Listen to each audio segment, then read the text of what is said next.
মাত্র 3 মাস বা 3.5 মাসে এই স্টেডিয়ামটা তৈরি করে ফেলেছে ইউনাইটেড আমেরিকা, যেখানে হবে ইন্ডিয়া ভার্সেস পাকিস্তান ম্যাচ। আর সেই যে স্টেডিয়াম তৈরি করেছে সেটা মাত্র 3 মাসেই করে ফেলেছে। টি-20 বিশ্বকাপের আগে মাত্র 3 মাসে 3,500 কোটি টাকা ব্যয় করে এই ক্রিকেট স্টেডিয়াম তৈরি করা হয়েছে আমেরিকাতে, যেখানে ভারত পাকিস্তানের মধ্যেকার হাই ভোল্টেজ ম্যাচ অনুষ্ঠিত হবে। গেল সপ্তাহে যেটি উদ্বোধন করেছে বিশ্বকাপের অ্যাম্বাসেডর অলিম্পিক কিংবদন্তি ওসেন বোল্ট। স্টেডিয়ামটি ধারণ ক্ষমতা 34,000 দর্শক, তবে নেই কোনো স্ট্যান্ড লাইট। সবচেয়ে বড় বা ছোট বাউন্ডারির দূরত্ব 60 মিটার আর বড় বাউন্ডারি হলো 82 মিটার। স্টোর্স ম্যাগাজিন থেকে তথ্য অনুযায়ী এই স্টেডিয়ামটি তৈরি করতে খরচ হয়েছে $30 মিলিয়ন, বাংলাদেশি মুদ্রায় যেটা পরিমাণ 3,500 কোটি টাকা।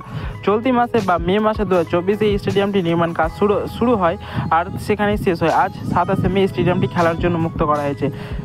নাওয়াইটি আন্তর্জাতিক ক্রিকেট স্টেডিয়ামে বিশ্বকাপের মোট 8টি ম্যাচ অনুষ্ঠিত হবে এই স্টেডিয়ামে। 3 জুন দক্ষিণ আফ্রিকা ও শ্রীলঙ্কার মধ্যেকার ম্যাচ দিয়ে এই স্টেডিয়াম বিশ্বকাপে খেলা শুরু হবে। এছাড়াও এই মাঠে খেলবে ভারত, পাকিস্তান, বাংলাদেশ ও মার্কিন যুক্তরাষ্ট্র।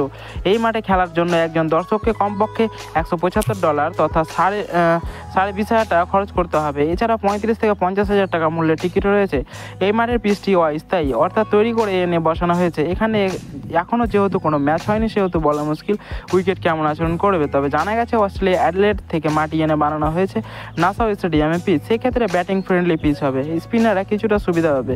নাসা কাউন্টি স্টেডিয়ামে বিশ্বকাপের যত ম্যাচ 3 জুন আছে শ্রীলঙ্কা বনাম দক্ষিণ আফ্রিকা, 5 জুন আছে ভারত বনাম আয়ারল্যান্ড, 7 জুন আছে কানাডা বনাম আয়ারল্যান্ড, 8 জুন আছে নেদারল্যান্ড বনাম দক্ষিণ আফ্রিকা, 9 জুন আছে ভারত বনাম পাকিস্তান যেটা হাই ভোল্টেজ ম্যাচ হবে, 10 জুন হবে দক্ষিণ আফ্রিকা বনাম বাংলাদেশ, আর 11 জুন হবে পাকিস্তান বনাম কানাডা, আর 12 জুন হবে মার্কিন যুক্তরাষ্ট্র বনাম ভারত।